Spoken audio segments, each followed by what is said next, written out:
नमस्कार मित्रों, जय श्री कृष्णा। आज का हमारा टॉपिक है विवाह।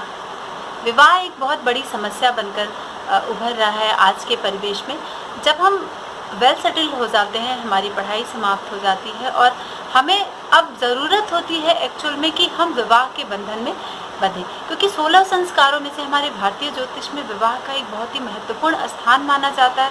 हमारे जीवन की शुरुआत होती है। हम जन्म से लेकर जब तक हमारा विवाह नहीं हुआ होता है, हम एक अलग परिवेश में पल रहे होते हैं, माँ के आंचल की छाँव में रहते हैं, पिता के छाँव में रहते हैं। लेकिन जब हमारा विवाह होता है तो हम एक नए जीवन की शुरुआत करते हैं और वो विवाह हमारे लिए एक नए जीवन की स्फूर्ति देता है, बहुत कुछ करने की हमें प्रेरणा प्रदान करता है, क्योंकि हम किसी और के साथ बंधन में बनते हैं और उसके लिए हमें जीने की एक प्रेरणा मिलती है कि किस तरह से हम अपने जीवन को आगे बढ़ाएं। लेकिन आज के परिवेश में आपने देखा होगा कि विवाह को लेकर ये समस्याएं उभर रही हैं। लेट विवाह की समस्या हो रही है। लोग 35 के हो जा रहे हैं, 32 के हो जा रहे हैं, 30 के हो जा रहे हैं, 40 के हो जा रहे हैं, लेकिन उनके विवाह में अड़चनें आ रही हैं।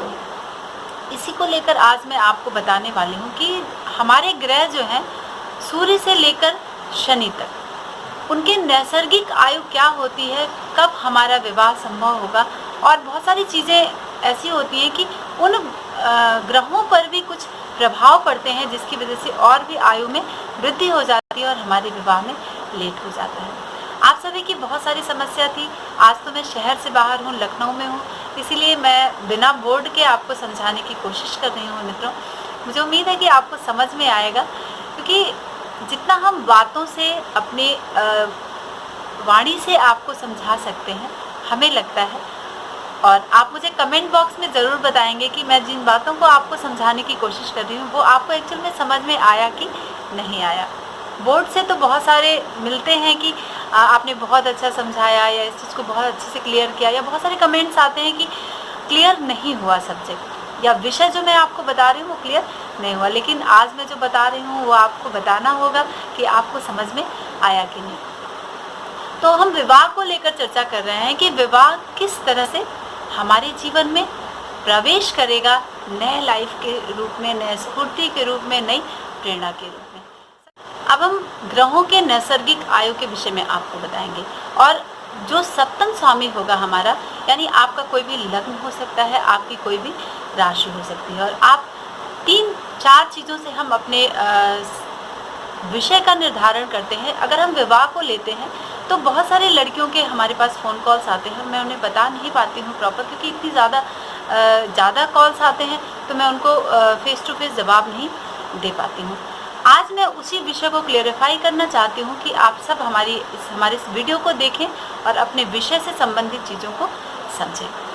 तो बुध, मंगल, शनि, चंद्रमा, बृहस्पति, इनकी क्या नैसर्गिक आयु है, जो अगर हमारे सप्तम भाव में बैठी है तो उसी के अकॉर्डिंग हमारा विवाह होता है। विवाह को लेकर मैंने बहुत सारे वीडियो दिए हैं आपको, लेकिन आज आपको समझना होगा कि आप जो आयु पूछते हैं हमसे हमेशा कि कब हमारी विवाह के चांसेस हैं, तो एक मोटा सा एक मैं आपको जनरल प्रेडिक्शन बता रही हूँ कि ग्रहों के हमारे आयु क्या है, उस पर हम कुछ हद तक निर्धारण कर सकते हैं। तो अगर आपकी जन्म पत्री में आपका लग्न कोई भी हो सकता है, मेष से लेकर मीन तक आपका कोई भी लग्न हो सकता है। अब हम आपको बताएंगे कि ग्रहों की नैसर्गिक आयु क्या है।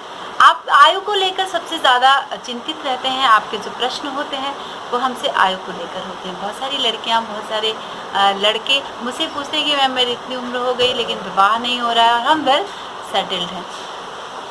क्या ऐसे कारण हैं, नैसर्गिक कारण क्या हैं ग्रहों के, और उनकी उम्र क्या है, मैं इसी के विषय में आज का वीडियो में बना रही हूँ। और मुझे उम्मीद है कि आपको बहुत ही लाभ मिलेगा इसको देखने की वजह से, क्योंकि हमारे भारतीय ज्योतिष में जब हम संस्कार की बात करते हैं तो 16 संस्कारों में सबसे प्रमुख जिसको हम मानते हैं, जहाँ से हमारे नए जीवन की शुरुआत होती है, वह है हमारा विवाह।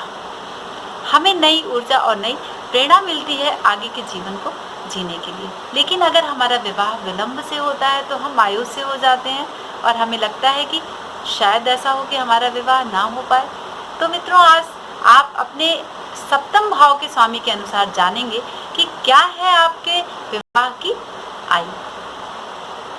हम ग्रहों की बात करेंगे तो हम नीचे से शुरू करेंगे और ऊपर तक, मतलब जब हम फर्स्ट नंबर की बात करेंगे तो आपको समझना होगा कि ये सबसे कम उम्र की आयु वाला ग्रह है। तो बुध, मंगल, शुक्र, चंद्रमा, बृहस्पति, सूर्य और शनि, ये क्रम से बढ़ते हुए आयु वाले ग्रह हैं, जिसमें हमारा विवाह का जो समय होता है वह ऊपर की तरफ जाता है, यानी आयु बढ़ जाती है और उस उम्र में हमारा मतलब विलंब होता है हमारे विवाह में।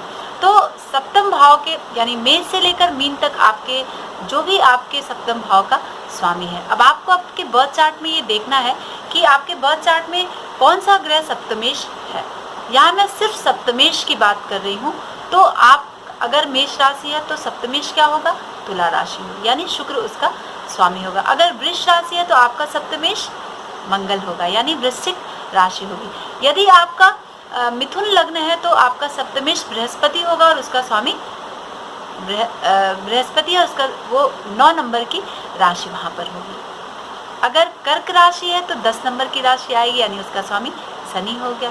तो अब आपको जानना है कि अगर इन नंबरों की राशियां वहाँ पर पड़ी हैं आपके सप्तम भाव में, यहाँ ग्रह जो बैठे हैं इसकी बात मैं नहीं कर रही हूँ, मैं सिर्फ और सिर्फ इन बातों को बता रही हूँ कि सप्तमेश आपका क्या है, उसकी आयु क्या है जिस वर्ष में वह विवाह को कराता है। तो सबसे पहले बुध की बात करेंगे। तो यदि आपके सप्तम भाव का स्वामी बुध है, यानी जब आपका 6 नंबर और 3 नंबर आपके सप्तम भाव में आया है तो आपका बुध होगा सप्तमेश, ठीक है, उसका स्वामी बुध होगा। तो बुध 18 से लेकर 20 वर्ष की आयु में यानी शीघ्र विवाह कराने की संभावना को बनाता है। बुध जल्दी विवाह कराता है क्योंकि दी स्वभाव राशि है, त्वरित चलता है। तो बुध 18 से लेकर 20 वर्ष में संभावनाओं को बना देता है कि हमारी आयु हो पाए, हमारा विवाह हो पाए, ये आयु निर्देशित करता है बुध। उसके बाद हम बुध के बाद बात करेंगे मंगल की। ये भी एक शीघ्र राशि है जिसमें शीघ्र विवाह होता है, यानी अगर मेष राशि है, 1 नंबर की राशि है या फिर 8 नंबर की राशि आपके सप्तम भाव में है, तो आपका विवाह 20 से लेकर 22 वर्ष की उम्र में कराने की 21 वर्ष 22 वर्ष नहीं 21, 20, 19, 20, 21 की आयु में हमारे विवाह को कराने की पूरी परिस्थितियों को यह क्रिएट कर देता है, यानी ये संभावना बन जाती है कि हमारा विवाह 19, 20, 21 वर्ष की आयु में संभव हो पाएगा। मित्रों, यहाँ मैं सिर्फ ग्रहों की आयु के विषय में बता रही हूँ कि ग्रह की एक्चुअल में आयु क्या है, और अगर वो आपके सप्तम भाव में विद्यमान है तो वो आपकी आयु को दर्शाता है कि कब आपका विवाह संभव होगा। उसके बाद हम बात करेंगे कि क्रम से बढ़ते हुए ग्रह हैं, यानी बुध, मंगल, फिर हम शुक्र की बात करेंगे। शुक्र की 2 राशियां होती हैं, एक वृष राशि होती है और एक तुला राशि होती है। तो वृष और तुला राशि का जो स्वामी होता है वह शुक्र होता है। तो शुक्र अगर सप्तम भाव का स्वामी है तो वह 20 से लेकर 22 वर्ष की उम्र में आपके विवाहों की संभावना को बढ़ाता है। अब डिपेंड करता है कि कब आपका विवाह हो रहा है। इन ग्रहों के होते हुए भी अगर नहीं संभावनाएं बन रही हैं तो इसको मैं आगे बताऊंगी, लेकिन अभी तो सिर्फ आप इतना समझ लें कि अगर शुक्र की राशि है तो 20 से लेकर 22 वर्ष की उम्र में आपके विवाह की संभावनाओं को बनाएगा। उसके बाद जिस ग्रह का नंबर आता है वह होता है चंद्रमा। चंद्रमा जो है 22 से लेकर 30 वर्ष की उम्र में हमारे विवाह की संभावना बनाता है, क्योंकि चंद्रमा बहुत ही चंचल होता है, लेकिन फिर भी चंचल होने के बावजूद भी वह शुक्र से विलंब करता है, यानी शुक्र पहले नंबर पर तीसरे नंबर पर आता है। उसके बाद चंद्रमा की बात हम करते हैं तो चंद्रमा 22 से लेकर 23 वर्ष की उम्र में हमारे विवाह की संभावना को बनाता है। उसके बाद जिस ग्रह का नंबर आता है वह है बृहस्पति। बृहस्पति जो है वह विलंब कराता है हमारे विवाह में।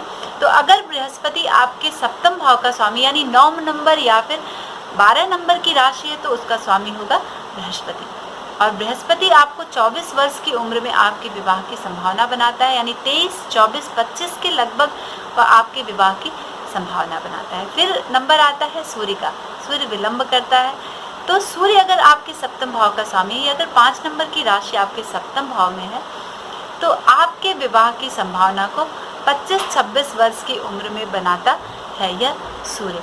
यानी 26 वर्ष, 25, 26 या 27 वर्ष की उम्र में आपका विवाह संभव हो पाता है।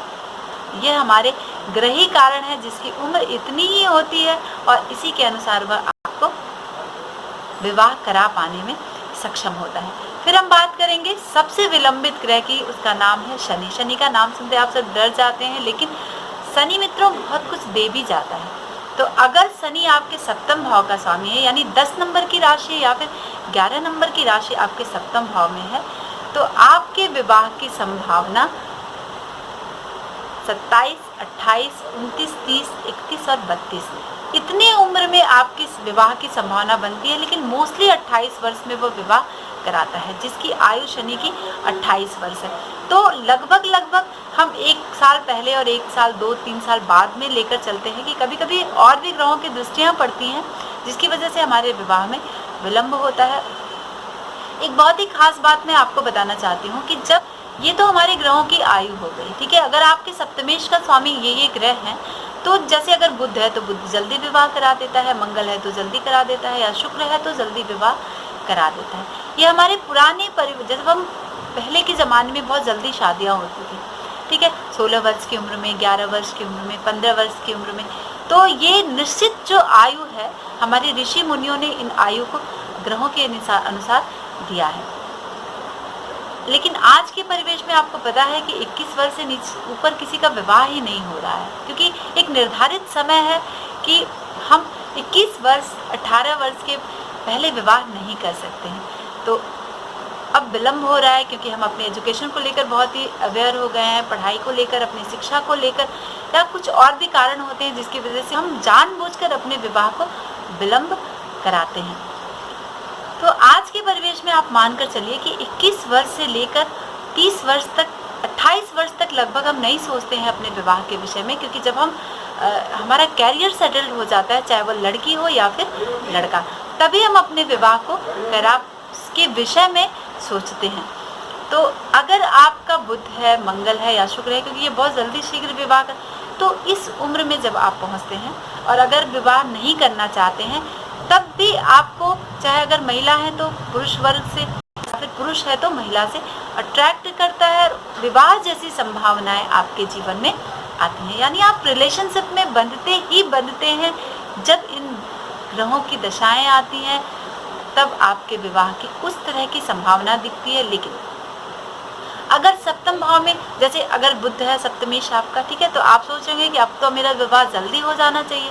लेकिन अगर शनि बैठा है, सूर्य बैठा है, बृहस्पति बैठा है, तो निश्चित तौर पर वह आपको विलंब कराएगा, क्योंकि अपनी आयु से संबंधित टाइम तो वह लगाएगा ही लगाएगा मित्रों। तो इस तरह से आपको फलादेश पर, अंतिम निर्णय पर पहुंचना है कि किस तरह से हमारे जीवन में हम विवाह के बंधन में बंधेंगे। यानी सप्तम से सप्तम भाव हम लग्न को भी देखेंगे और वहां से हम डिसाइड करेंगे कि अगर हमारे विवाह में विलंब हो रहा है, इस तरह की कंडीशन नहीं बन पा रही है, तो हो सकता है कि सप्तम से सप्तम भाव हमारा विलंबित राशि हो और हमारे विवाह में विलंब हो रहा हो। तो आगे की चीज़ें मैं आपको अगले वीडियोज़ में बताऊँगी मित्रों। लेकिन आज अभी मैं चूँकि बाहर हूँ, तो सिर्फ और सिर्फ आपको विवाह की उम्र बता पा रही हूँ कि किस उम्र में आपके विवाह की संभावना बनती है। तो अगर बन रही है तो आप एंजॉय करिए, और अगर विलंब हो रहा है तो आप एक बार चेक करिए अपनी संपत्ति को, या फिर किसी अच्छे दैवज्ञ से आप चेक कराइए कि क्यों विलंब हो रहा है, किस ग्रह की दिक्कतें आ रही हैं हमारे विवाह को लेकर। यानी सूर्य, शनि, बृहस्पति, इन 3 ग्रहों को आप जान गए होंगे कि ये विलंब कराते हैं। मंगल भी विलंब कराता है, यानी अगर हम मांगलिक हैं तो हमारा विवाह 28 वर्ष के पूर्व होने की संभावना नहीं बनता है। तो आज के लिए बस इतना ही मित्रों। नमस्कार, जय श्री कृष्णा। और हाँ, अगर आपको हमारा विषय पसंद आता है, हमारा वीडियो पसंद आता है, तो अपने दोस्तों में साझा करना। दोस्तों नमस्कार, मैं अर्चना शुक्ला, मैं एक एस्ट्रोलॉजर हूँ। आप सबको अगर हमारा ये चैनल पसंद आता है तो आप सब हमारे इस वीडियो को सब्सक्राइब जरूर करें। हमारे द्वारा दी हुई जानकारी अगर आपको अच्छी लगती है